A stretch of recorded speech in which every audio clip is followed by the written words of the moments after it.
Hello. അപ്പം നമ്മളിന്നൊരു ഏലാഞ്ചി ഉണ്ടാക്കുന്ന video ആയിട്ടാണ് വരുന്നത്. ഇപ്പോൾ ഏലാഞ്ചി എന്ന് പറഞ്ഞാൽ എല്ലാവർക്കും അറിയുമെന്ന് എനിക്ക് തോന്നുന്നു. ഞാൻ അതൊരു ഷോർട്സിൽ ഈ വീഡിയോ ഇട്ടുണ്ടായിരുന്നേ ഏലാഞ്ചീൻ്റെ. അപ്പം ഇതതിൻ്റെ ലോങ് വീഡിയോ ആണ്. കാര്യമായിട്ടുള്ള റെസിപ്പിയൊന്നുമില്ല, എനിക്കറിയുന്ന രീതിയിലൊന്ന് ജസ്റ്റ് ഉണ്ടാക്കിയെന്നേ ഉള്ളൂ. എന്തായാലും ഉണ്ടാക്കുകയാണ്, അപ്പം വീഡിയോ എടുക്കാമെന്ന് വിചാരിച്ച് അങ്ങനെ എടുത്തതാട്ടോ. അപ്പോൾ ജസ്റ്റ് സിമ്പിളായിട്ടുള്ള കുറച്ച് സംഭവമൊക്കെയാണ്. ആദ്യം നമ്മൾ മൈദപ്പൊടി നമ്മൾ ആവശ്യത്തിന് ഇടുക. പിന്നെ അതാ ഇപ്പോൾ ഉപ്പാണ് ചേർക്കുന്നത്. എല്ലാം നമ്മൾ ആവശ്യത്തിന് അങ്ങോട്ട് ഇടുക. അത് എത്ര ആവശ്യമെന്ന് എനിക്കറിയില്ല. ഞാൻ എൻ്റെ ഒരു ഇതിലങ്ങോട്ട് അങ്ങനെ ഇടുന്നതാണ്. ചിലപ്പോൾ ശരിയാവും, ചിലപ്പോൾ ശരിയാവില്ല. ഇന്നെന്തോ അത് ശരിയായിട്ടുണ്ട്. ചിലപ്പോൾ ഉപ്പ് കൂടും, മധുരം കൂടുമോ, അങ്ങനെയൊക്കെ എനിക്ക് എപ്പോഴും ഉണ്ടാകുന്ന സംഭവമാണ്. ഇന്ന് കുറച്ച് കറക്റ്റായിട്ട് കിട്ടി. അങ്ങനെയാണ്, അതൊക്കെ ലക്കിനാണ്. ശരിക്കും അളവ് നോക്കിയിടുമ്പോൾ കുറച്ചും കൂടെ നല്ലതാണ്. ഞാൻ പിന്നെ പണ്ടേ ഒരു കാര്യങ്ങളും അങ്ങനെ പ്ലാൻ ചെയ്ത് ചെയ്യാറില്ല, എന്നെക്കൊണ്ട് പിന്നെ അങ്ങനെയാണ്. അപ്പോൾ അതിന് ശേഷം നമ്മളിപ്പം അതൊക്കെ ഒന്ന് മിക്സ് ആക്കിക്കൊണ്ടിരിക്കുകയാണ്. വെള്ളം ആ പാകത്തിന് ഒഴിച്ച് അങ്ങനെ മിക്സ് ചെയ്ത് ഒരു ഇതിൻ്റെ രീതി ഉണ്ടല്ലോ, ദോശ ഉണ്ടാക്കുന്ന ആ ഒരു ഇതിലേക്ക് അങ്ങനെ എത്തിക്കുകയാണ്. സംഭവം എല്ലാം കൂടി ഇപ്പോൾ കാണാൻ ചപ്പാത്തി മാവ് കുഴയ്ക്കുന്ന പോലെ ഉണ്ടെങ്കിലും കുറച്ച് കഴിയുമ്പോഴത്തേക്ക് എൻ്റെ ബാറ്ററൊക്കെ സെറ്റായിട്ട് കിട്ടും. അപ്പോൾ ഇങ്ങനെ വെള്ളം അങ്ങനെ ഒഴിച്ച് സെറ്റാക്കി കൊണ്ടിരിക്കുകയാണ്. ഇങ്ങനെ തന്നെയാണ് എൻ്റെ എല്ലാ കാര്യങ്ങളും. ഞാൻ ഇങ്ങനെ ഇതിലിങ്ങനെ ചെയ്ത് അവസാനം അത് അങ്ങനെയെങ്കിലൊക്കെ സെറ്റായി കിട്ടും. അങ്ങനെയാണ് സ്വതവേ എല്ലാം നടക്കാറ്. ഇത് നല്ല ഞാൻ ചെയ്യുന്ന എല്ലാ കാര്യങ്ങളും അങ്ങനെയൊക്കെ തന്നെയാണ് നടക്കാറ്.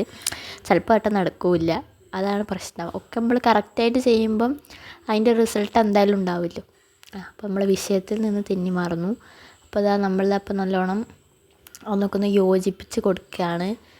അപ്പോൾ നമ്മൾ ബാറ്റർ നല്ലോണം അങ്ങോട്ട് മിക്സ് ചെയ്ത് എടുത്തിട്ട് വേണം നമുക്ക് ഇതിലേക്ക് ഇനി വേറൊരു ഇൻഗ്രീഡിയൻറ്റ് ആഡ് ചെയ്യാനുണ്ട്. ശരിക്കും അത് ആഡ് ചെയ്തിട്ട് ഈ മിക്സ് ചെയ്താൽ മതി. ഞാൻ പിന്നെ ഇങ്ങനെ മിക്സ് ഇടേണ്ട കാര്യം എന്നോട് മറന്നു. ഞാൻ ഇങ്ങനെ മിക്സ് ചെയ്തുകൊണ്ടിരിക്കുകയാണ്. പിന്നെ ഓർമ്മ വന്നപ്പോൾ അപ്പം നമ്മൾ എഗ്ഗാണ് ഇതിലേക്ക് ഇടുന്നത്.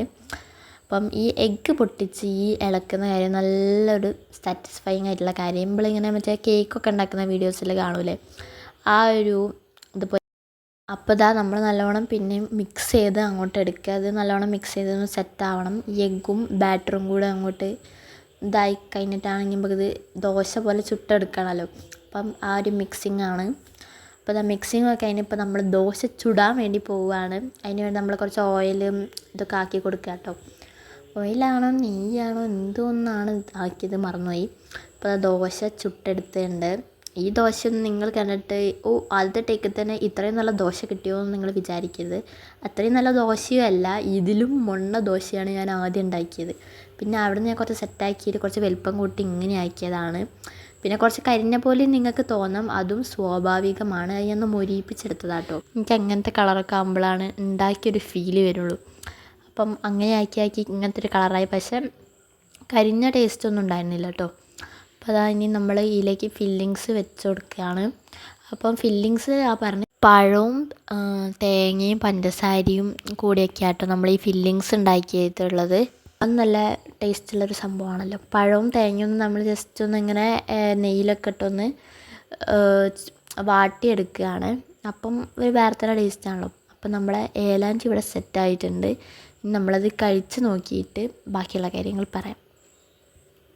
ഏലാഞ്ചി സീനായിരുന്നു, നല്ല ടേസ്റ്റ് ഉണ്ടായിരുന്നു കേട്ടോ. ഞാൻ പ്രതീക്ഷിച്ചതിലും ടേസ്റ്റ് ഉണ്ട്. അപ്പോൾ ഇന്നത്തെ വീഡിയോ ഇത്രയേ ഉള്ളൂ. എല്ലാവരും ലൈക്കും സബ്സ്ക്രൈബൊക്കെ ചെയ്ത് സപ്പോർട്ട് ചെയ്യണേ. ബായ്.